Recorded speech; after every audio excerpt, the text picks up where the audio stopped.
I'd like to call this meeting to order at 7:39. All trustees appear to be present except trustee Maher, who is excused, and trustee Bachhorst, who manager Ewald is looking to get a dial-up number for. Just a reminder, speak into your microphones so that the recording can hear people out there that are watching the recording. Has this meeting been publicly noticed? The meeting has been posted and noticed according to law. Thank you. Our first item on the agenda is special order of business.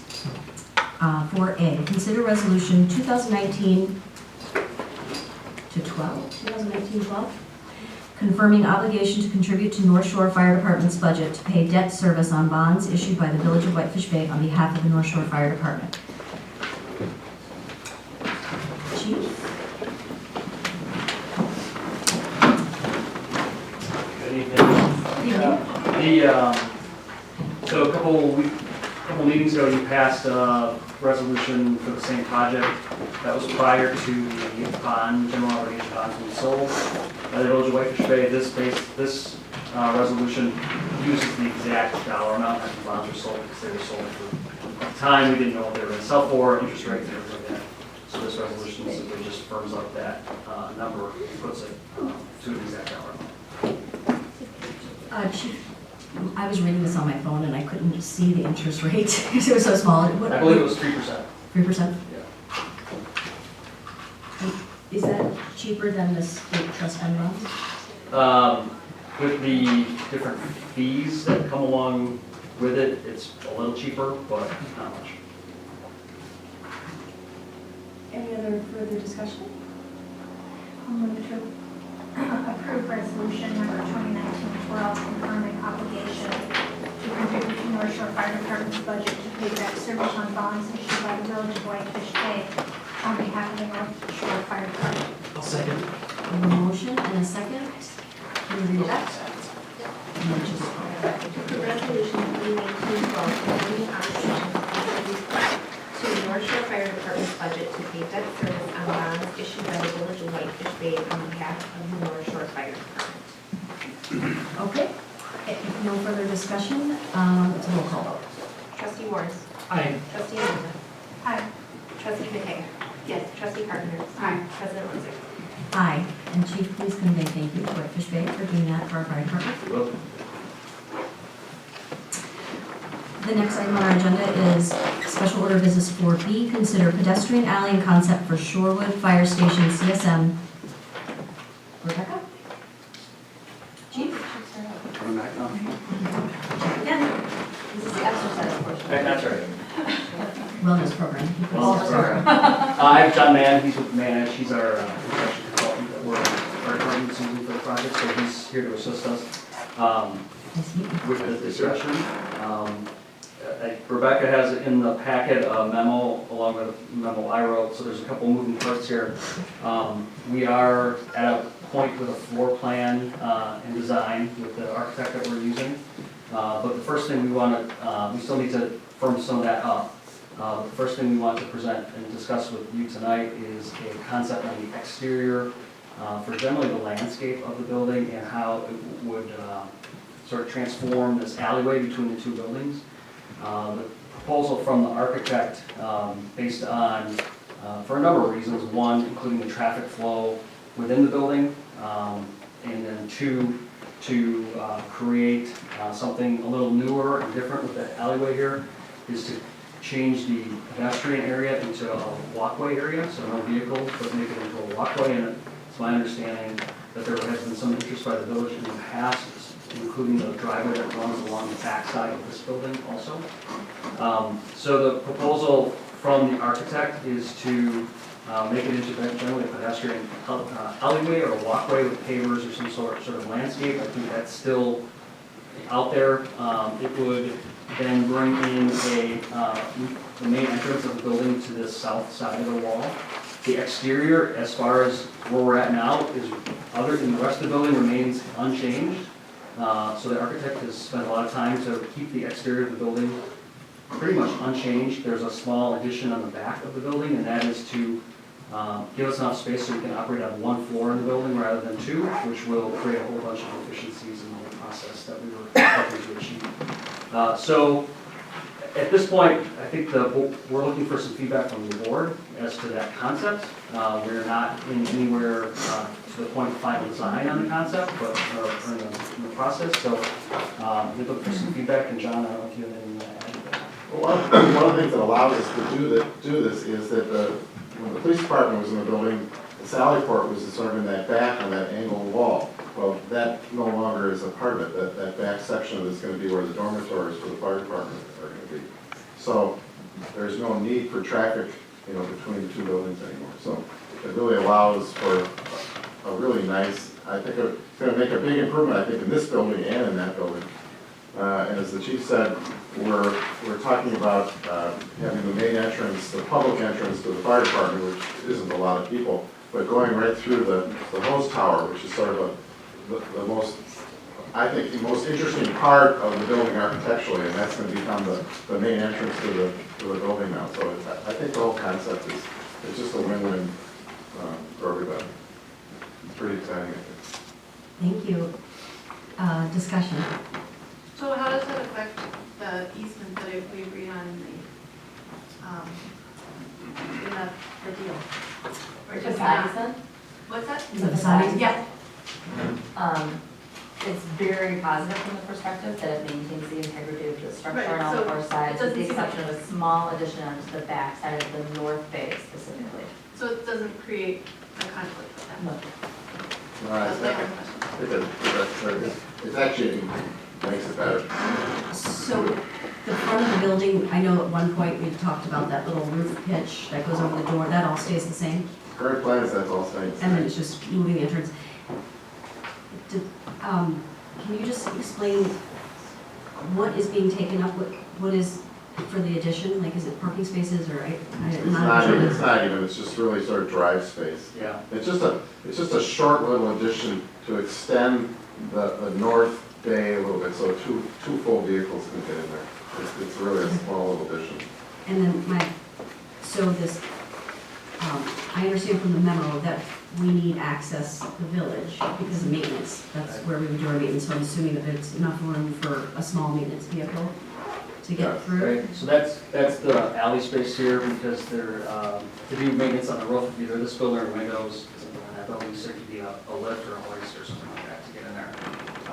That would, the easement would allow, so this is a separate easement than the facade easement. Right. It would be an easement, a use easement on that alleyway for vehicles, to do maintenance on this building and ultimately on other buildings. So then my final question is the lot line then would be the wall of Village Hall, That's and the the, rest is owned by the fire department, and then we get an access easement. Who maintains that property? so the lot line that we discussed so far, we have not, CSM hasn't been yet, we need to do that That's what yet. we're talking about now. As you said, would be the north, I guess I call it the north wall of this building. It would go straight back, so at some point it will cut off and goes behind, we have a square off in the back, so Village Hall, Village would have basically the property south and that driveway and everything, fire department to the north, and the property would be ours, so I would assume we would maintain that. Okay, because you'd be giving us the easement, right? Yeah. So if it's your property, you give it to us, and then that Yeah. allows access. Okay, thank you. Can I add a thought? Sure. So one of the things that we discussed from a bidding perspective is that obviously if the driveway is taken out, it would be the remnant of a remaining driveway in the rear of Village Hall. So having that item bid separately, that would be on our property to transition that more appropriately from a landscaping perspective, and then dividing that number, carving that number out, so that we would potentially fund that transition of landscaping on village property. Okay, and trustee Mentor. Yeah, I'm confused about the current entrances on Murray. So would there be a door there, but it just says go around the corner on that, or would there not be a door there anymore, or The door what would the was- elevation look like? The door will stay, and it'll just be an exit door. But the plan was to take the existing fire department sign and move it south, sort of, so it's in the alley, and there'd be a sort of an arrow to point, where the new entrance would be. The monument sign? Yeah, the monument sign. Yeah. It's in good shape, it still looks nice, so the idea was just to move it so it would be more representative where the entrance was.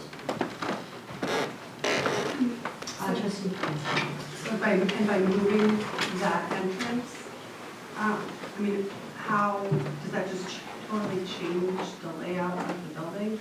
I'm just, like, in keeping aesthetically the exterior of the building, that door that we can use, it just seems a little bit confusing and a little bit. Yeah, we have to do something to make the signage right. But the answer to your first question though is, yeah, the inside of the building layout is completely different. But that doesn't affect the outside. Right, but the movement of that entrance door is what allows all of that change to happen? Or if you take that out and leave the front entrance door, is all of that movement within the building not possible? It's possible, but the best, the design that we came up with that we feel is best for everybody, the fire department, and to keep, the outside alone, sort of takes the front entrance away from the front. Just, when we show you the layout of the inside, I think you'll understand it more, but. The traffic flow in your building, because of the garages on either side, is challenging. So you need that traffic flow crossways. And if you have, this space up here the front space becomes critical for functions that are more back of the house functions. So things that's not public area functions, so you can cross the traffic. And how the bearing walls and everything else are in that building, that needs to be front. Trustee Moore. So as I understand it, the inside of the building, completely changing the layout of that, bringing the second floor down to the first essentially. But in terms of the outside of the building, really, there's very minor changes to the new door. The facade itself is staying, it's actually an improvement to preserving the historical features of the facade. There's a little bit of movement in signage, but by and large, it's going to be what we fully thought of as we've gone through this kind of redesign of the fire station. Yeah, I mean, the biggest changes you're gonna see to the exterior is that the garage doors are gonna be different and much nicer looking and sort of very appropriate to that style. At some point in time, right behind where you're sitting, there was a little section of the original building that was taken out and a little addition about this large, built for hose reels to be put in. And we're going to actually take that out and restore it back to where the building was originally. So that's, again, all sort of the same theme. In the back part of the building, there were originally some windows that were taken out for various reasons. Those windows are going back in. So in almost every case, it's really, very exciting, I think. We're restoring the building more than changing it. Can I ask what you're gonna do with the bricks? So when you take down that small, if it has bricks, are you gonna reuse them in restoring the building back to? That's a detail we haven't gotten into. The truth, what's interesting about that building is there are like 7 different bricks on that building. And so we'll probably reuse the brick to fill in, but where that blank wall now is there, we're gonna put windows back to where it was originally. So we'll need less brick. But there's, like I said, 7 different bricks on this building. The space that's down there, once you look out the window, you can clearly see that the brick is much different than the original. Yeah. Okay. Clearly newer aftermarket. And which, if you also look out, you'll see at the bottom of the tower, there's a sort of a really cool door. We can't reuse that door exactly, but that's where the new main entrance is going to be to the fire station. So it's, again, so you'll come in and you'll be right in that tall tower area. So again, I think the coolest part of the building, and we're enhancing that by making that the front entrance. So again, I'm pretty excited about what we're doing.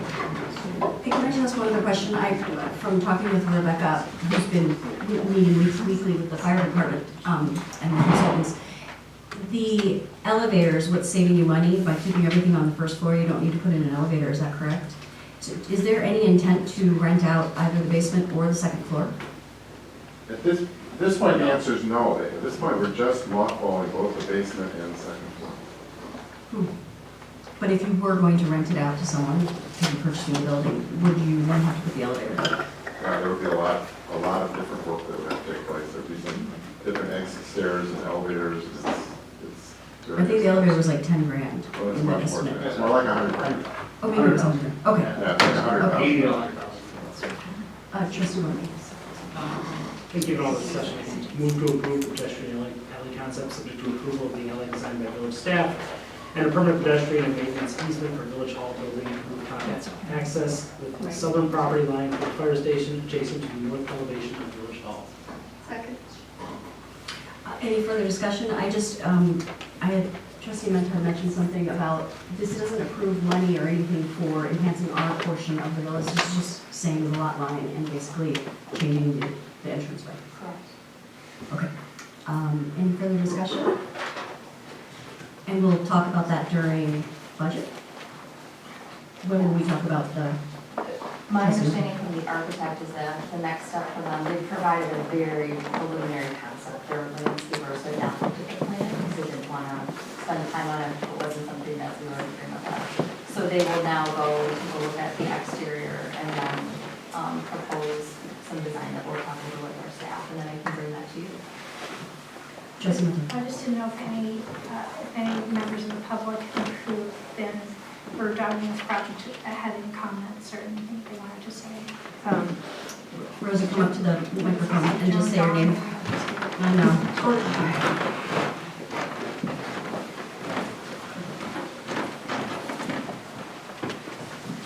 Yeah, Rosie Grant, 4248 North Ardmore Avenue. And I just want to thank everyone who worked on this solution. I think it's fabulous. I'm really excited that you've saved the building. I think that was really important to the village. And the village did want to be part of the decision-making. I think it was important that they were part of the decision-making process. And I'm just so grateful for where we are today. I do have a question about the entrance. Will you be able to, so you're going to use the doorway at the base of the tower? Mhm. Okay. Will you be able to keep the arched niche and That's just the replace point. those white doors? I don't think we can use that exact door. I think we're gonna have to sort of recreate something that sort of looks like it. Okay. Right. Oh, that door, I don't expect you to use that door. Right, No. but the idea- That can go in your attic. Right. Or 200 years from now, someone can find that and do something interesting with it. Right, But you can use that frame, correct? yeah, Okay, we're just put gonna, a yeah. modern door. Okay, that's awesome. Okay, that's it. So thanks, everyone. Thank you for that. Anybody else in the audience? Okay, I just wanted to thank trustee Warren and Rebecca for, trustee Warren's our new public safety chairman, and for asking for an update and allowing us to see it before it went forward. So thank you both. Thank you, chief. With no further discussion, we have a motion and a second. Can you read the motion and then we'll take a vote? To approve the pedestrian alley concept subject to approval of the alley design by village staff and a permanent pedestrian and maintenance easement for Village Hall building and rooftop access with the southern property line for the fire station adjacent to the north elevation of Village Hall. All right, all those in favor, say aye. Aye. Any opposed? Motion carries 5-0. Thank you. Thanks, Beth. Where are we? Okay, so the next order of business is 4C, consider water meter infrastructure request for proposals document, meeting number 4. Rebecca or President Cobb?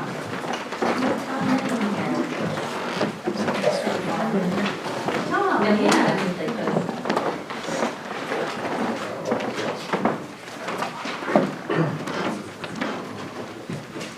Good evening.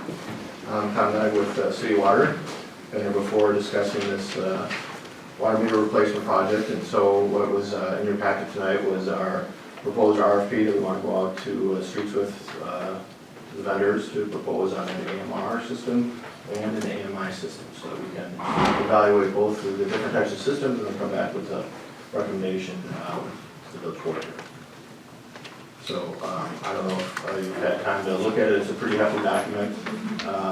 Just to kind of get into it, it's we have our proposal that we talk about all of our goals and objectives in the document, and then we have a section where the vendor has to answer a lot of different questions that over the years when we did these projects out are completely, well, they're unique to each vendor and the system that they have. And so one of the things that we like to do is ask these questions and then compare their answers to one another. That way it's kind of one of our best ways for evaluating each one of the different types of systems that are available to us.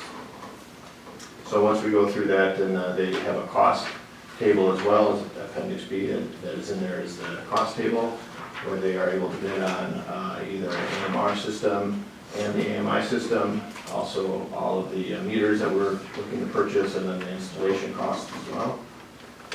And then also they talk about their 5-year ongoing maintenance fees as well with both systems as well. So these are all items that we'll use when we go back and do an evaluation of both an AMR system and the AMI system.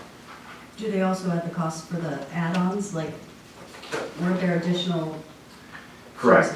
So as part of the questions that we have is, what are some of the additional items that they have as part of their system that might be outside of our goals and objectives, and they're able to put that into their proposal, and then they give us a rundown as exactly how much each one of those items would cost. So if we want to go ahead and purchase that, we can go, we know how much it would cost, and if we don't want to, we know how much that we can take off the bottom line of the project.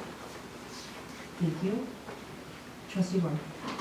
This might be kind of a silly question, but just to make sure, you don't think anybody that's responding to this will just respond on behalf of either AMR or AMI? You think I want to make sure that we see proposals for both sides. Sure. And then we'll start to kind of slice out and say, well, you get, for instance, we get all AMI responses and no AMR responses. It'll be very clear that we want proposals for both. Correct. Yeah, that's in there, is that we would want proposals for both, Okay. and that, just about all of the AMI systems can work both ways. Okay. You start off as a drive-by system and then be migrated over later in the future. So we'll have that cost for an AMR and an AMI system. Trustee Renton. Yeah, I had a question on section 3.6, best and final offer.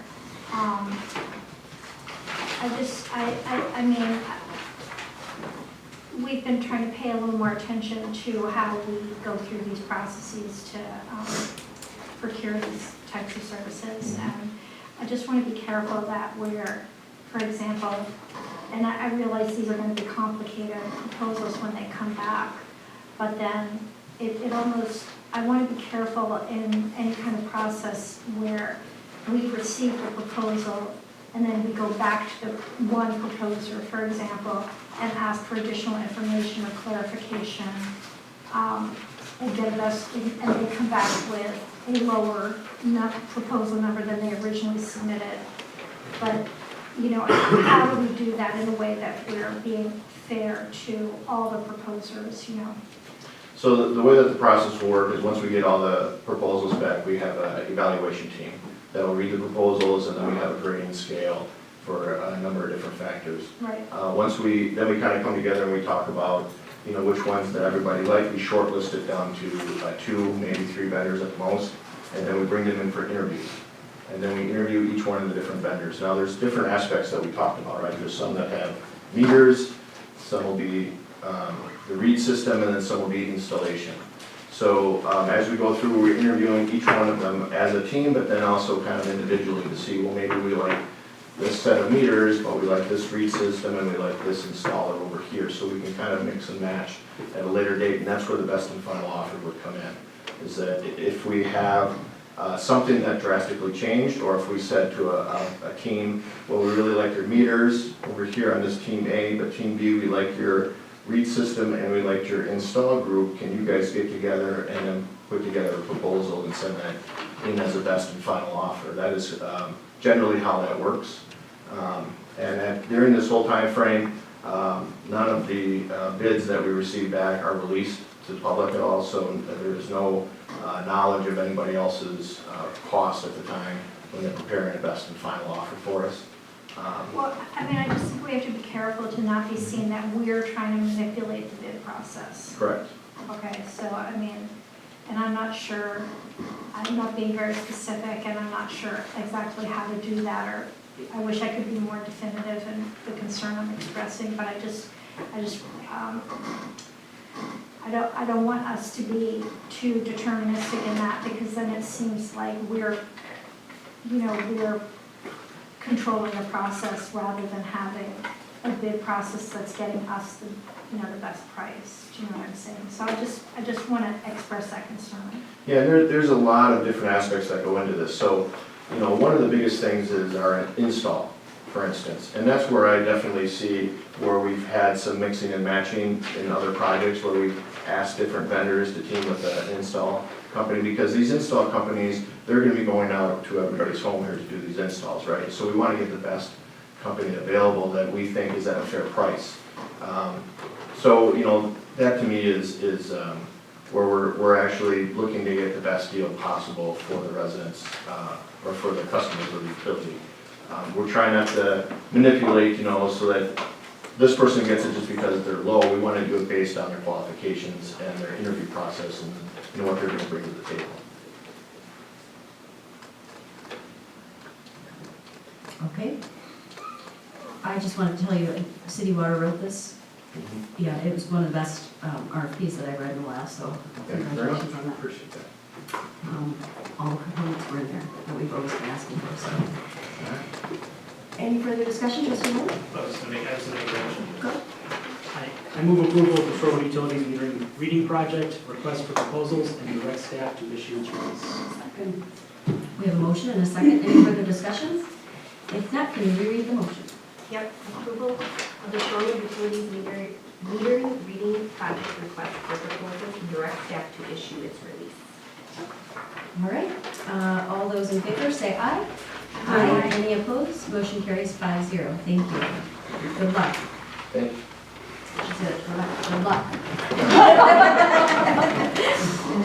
Yeah. Next item on our agenda is citizens to be heard. This item is for matters not on the agenda or on the agenda. Please step forward up to the microphone and state your name and address if you'd like to address the board.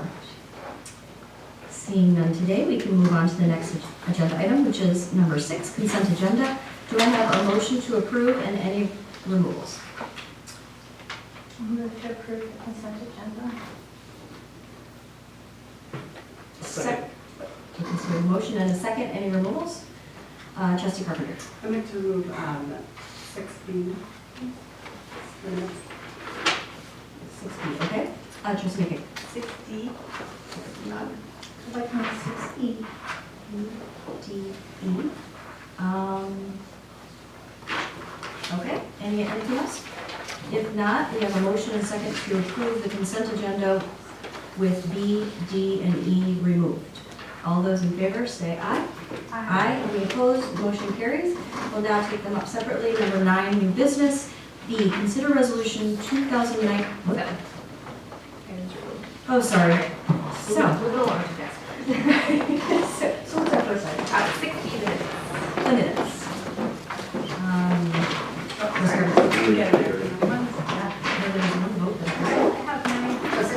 I just had a question on 4B, the Elder Services Advisory Board with funding level of $6,390 per year.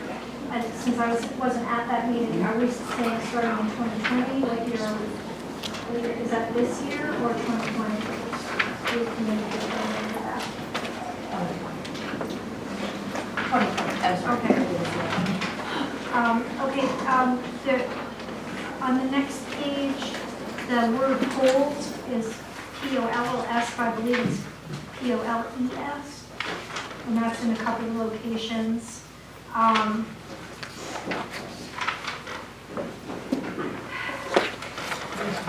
was hoping trustee Maher was here because in the discussion about the liquor license and the definition of premises, I saw him, he had a file and paperwork, but he's not here to address that, so. And then, I had the items for future consideration, but did you have? I had the section, the reports for village officials, under items for future consideration. What number is that? Oh, 13. Okay. This is the section after open session, closed session. When we reconvened into open session, I just wanted to make sure there was some discussion question from trustee Bachhorst regarding the village manager review wrap-up. It was not discussed as a wrap-up, and the reason for that was that she had mentioned she didn't trust the way the review was delivered. And then trustee McCabe made a motion, which was very different to have this wrap-up session. So I do just want to make sure that that's really clear in the minutes, that trustee Bachhorst was making sure that it was noted that she didn't trust the way that the review was delivered. And then there was a motion, I thought, that maybe it was President Rozak made, and I don't know if anyone can help me with my recollection, but there was, It's in there, I think it's in there. And my recollection So it was doesn't that, have a motion. my recollection was that President Rosek, that trustee Bachhorst brought up this, reviewing the appointment process for standing committee, who was chair of which committee, and that she would not make a motion. And so President Rosek made the motion because she wouldn't, and there was no second. So I don't recall that she made a motion at all. That's correct. She did not.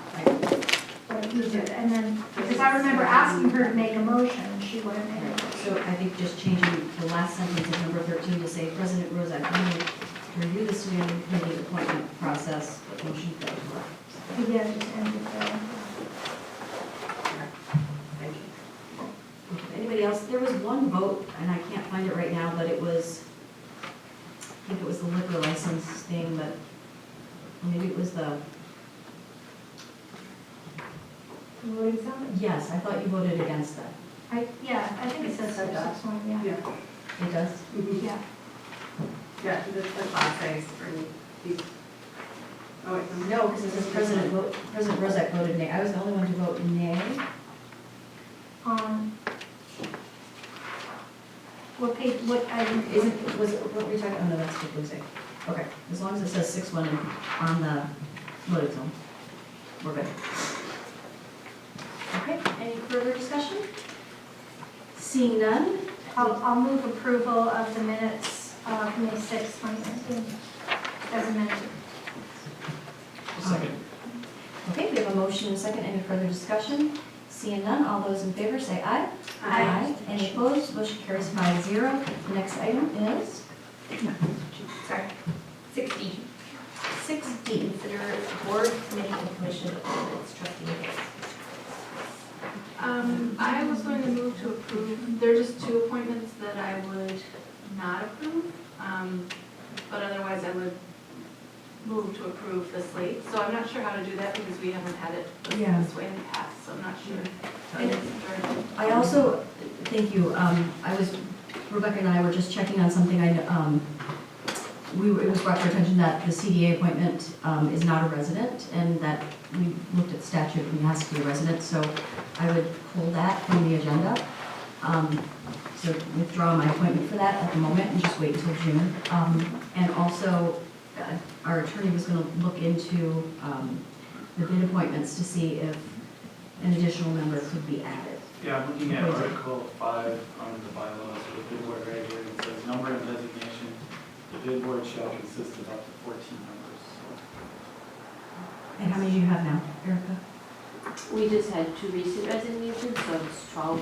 I'm just saying, We have 14 plus the liaison from the board, that's 15. oh, so they've reached the max, is that what you're saying? By statute? Well, not by statute, but by No, that's our bylaws. the bylaws. By the bylaws. Okay. Statutes, there's no limit on it. Okay, then I would like to just, at the moment, and defer the appointments for the bid and the CDA until June 3rd, and the rest of the slate can move forward today. Do I need to make a motion? What do I need to do? You just noted in the minutes that you're withhold on the appointment since that's your. Okay. provided under- And I just want to state why. Oh, go ahead, Trustee. But there was one, so one I had the residency question about, but then there was another resident that I just wanted to express my disagreement, my lack of support for. Okay, let me just make sure, is everyone okay with, I'm gonna pull those appointments, and I just wanted to say the reason is that the member that I had appointed or recommended for appointment for CDA is not a resident, and so originally the request was to be on the bid board, and now that that is not I'm not able to appoint a very prominent business owner in our community to CDA, as, which I thought would be beneficial to have a business owner on the CDA, but since we can't do that, I may change those two around. So, go ahead. Is everyone okay? Okay, trustee McKay. Okay, well, process-wise, so what would be, I guess, but another option is that we could just move to approve the appointments this evening, because they're on the agenda as such. So I You said, can withdraw, I mean, it's the president's prerogative to make the appointment, and you can, it's implied that you have the inherent authority to withdraw your appointment and make it again, so. so I'm going to withdraw just till June 3rd. Okay, so then what would be the process of, could I make a motion to approve the slate with the exception of one? Would that be the process?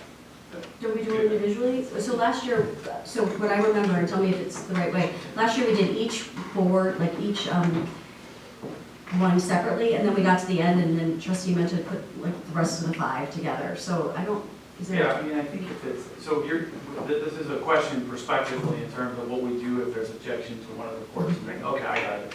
Then it's probably cleaner to make someone make a motion on that individual one way or the other, and then have that discussion. And then if there happens to be unanimous consent on the other 13, you could try to make one motion, and then if somebody says, no, I'd like to, would you consider withdrawing your motion because I have an objection to 1 or 2, then you could take them individually, but certainly whatever is most efficient for the body, So that would be my suggestion, is to start with the one that you know you're gonna have an issue on, and then you can make a collective motion if there's unanimous consent on the others. Do you want to do it? Oh, trustee. Before we get to that, there were a couple of things we discussed at JPL when we talked about these applications, and one was, and I just want to update the board on. One was, I think a lot of people applied for things and they sort of thought, oh, this is a volunteer, like I'm volunteering for something. But a lot of these boards and commissions have very specific duties and responsibilities, and I'm not sure there was always, I would say the vast majority had never gone to a meeting of any of these bodies before they put in their application. I'm not sure that people really have a good understanding when they put it in. I mean, we had, I would say, at least 35 or 40 new people to look through. And most of them, I mean, none of us knew who they were. And I think a lot of new residents think, oh, this is a great way to learn more about Shorewood, and it is. And I don't want to discourage people, but I'm not sure there's really an understanding. So I would like to consider for next year that either strongly recommending or requiring that before you apply, you go to at least one meeting, you got to meet some people. Another idea that came up was that we have some kind of event, maybe in the beginning or the end of the summer, where people can come and meet the elected representatives, meet the chairs of the committees, and just have like a mixer. It's sort of, instead of interviewing, it would be like speed dating, so that we can kind of get a sense of people, and they get a sense of us, and would they enjoy it. And secondly, for HRC, I think we always anticipated when we were setting up the HRC thing, and we put a lot of thought into the membership, and that membership needed to reflect underrepresented groups in Shorewood, and that probably a paper application was not going to be sufficient that we were identifying, and we were going to need to interview people. So the suggestion was actually that we invite all the people who put in an application for the HRC, except of course anyone who's appointed to something else, to come to the June 13th meeting of the HRC. That we ask the HRC to put on the agenda an opportunity for them to ask any questions, or for there to be some kind of discussion, and that the HRC at that point have an opportunity to discuss and give us some input on who they feel would be best there. So we're actually not looking at June 3rd for HRC, but we are. So just to fill you in, I did talk with our staff liaison, which is Tyler. I wish he was here, but he had relayed to me that he did not feel there would be sufficient time on the agenda for that at the next meeting. And so I think there's gonna, I can't remember now what the alternative process that he wanted, but he thinks that they need to get business done, and so that was his recommendation. Well, then I would say, well, is there someone on here who's wait, so you're just saying I'm being thirdly pulling him out of a hat? I mean, We can suggest a process, maybe call the we did individuals. suggest a process in the JPL committee. Is that, That was what we, that was what we. that's what you're recommending? Yeah, was that we have that, we did narrow down the candidate pool, from the applications, because there were, I mean, there was a lot for HRC. So we did narrow it down to one set applicants that we felt were qualified and to send along to HRC as a community HRC meeting, and then have them provide a recommendation from them. First off, do you remember what, assistant village manager suggested for the alternative process? Yes. I may be parts to wrong, so I'm gonna try to go back to what his recollection was to meet with the chair of that committee, trustee Amenta, Yes. and President Rosick to review the applications and either call or reach out to some of the candidates that they agreed on.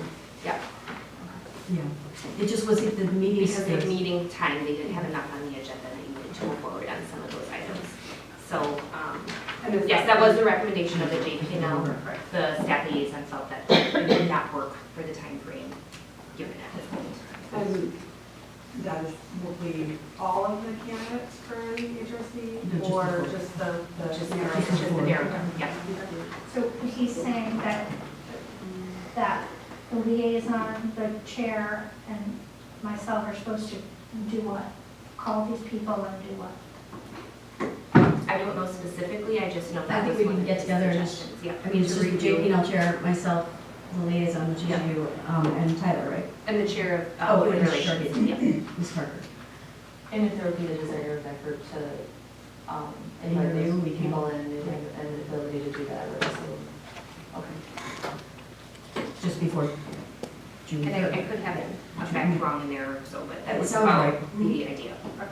Well, I don't know, this wasn't discussed with me as liaison to HRC. We at JPL had a discussion, and hey, did anyone talk to you about this, Jessica?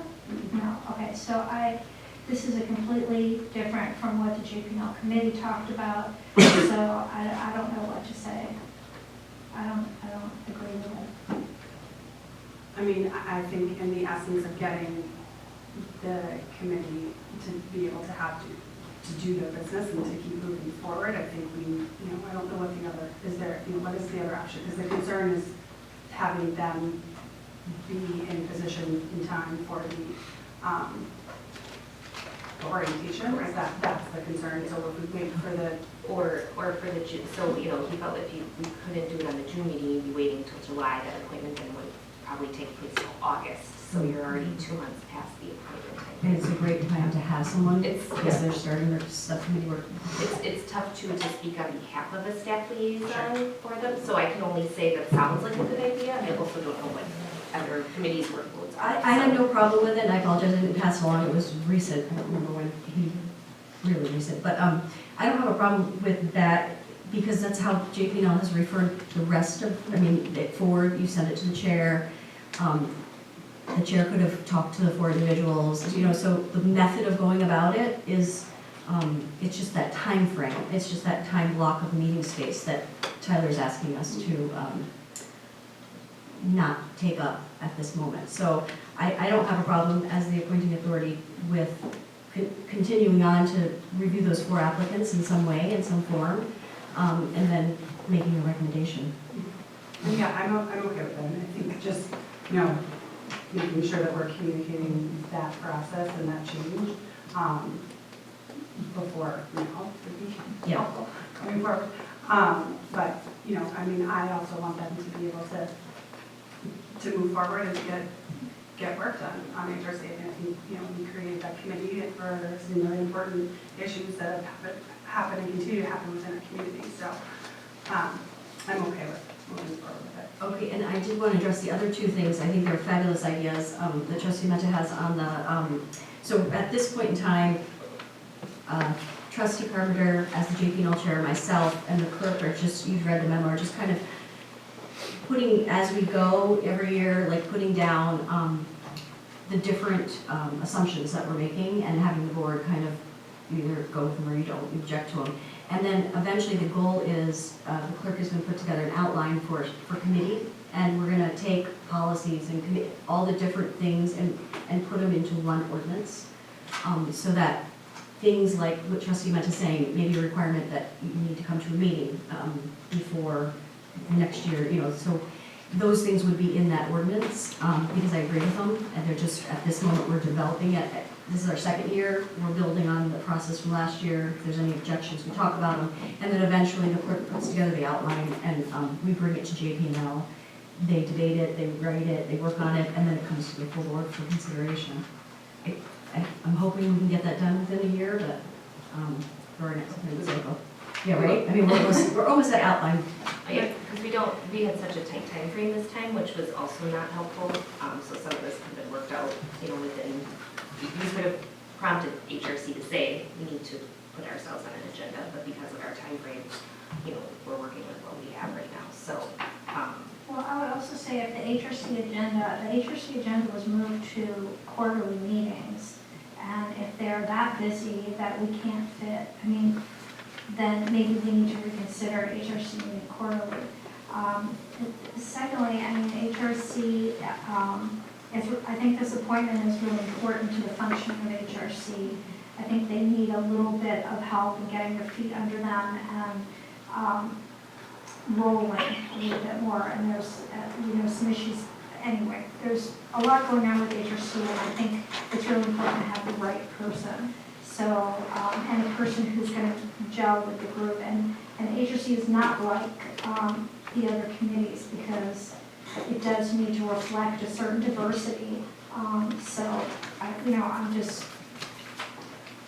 not, it just seems like we're kind of winging it with how we're making this appointment, and I feel like it's a really important appointment and an important decision, one that I care about, and so And I think it would be great if we could sit together before and come up with how we want to screen them, those 4 applicants that JP&L referred. And the reason I say that is the staff liaison also has some input too, and him and I both feel that we're light on policy, like people that are interested in policy for human relations. So internally, maybe we can talk about what types of qualifications we need to bolster the HRC work at this time. That might be helpful for screening as well. Trustee McKay? I think that, maybe there's a hybrid approach, if you could, first of all, I do think that diversity is the most important thing about the HRC. Yes, they have subgroups and, committee work, but to kind of zero in on policy, I think could really, I wouldn't want to put that ahead of the composition of the group. Because we are really trying to have that commission be a different place, and it's very hard to accomplish that. Maybe if you would agree to do the screening at an evening time and open it up to the HRC members, that they could come and be a part of it, so that it's a little bit more of an open process, and it's at a time that would be conceivably convenient for at least, a few of them. Maybe that would be, maybe that would accomplish, some of the goal. But I can understand, right now I think they're meeting every other month in the full committee, not quarterly, so. Okay, Trustee Brennan? Yeah, no, I think that's great. I also think that some of the process changes that we've made have also been really strategic to make Sarah's job, like the clerk's job, a little bit easier, because it's a lot to track and maintain. So looking at the way that we reappoint in first versus second term and all of that has really helped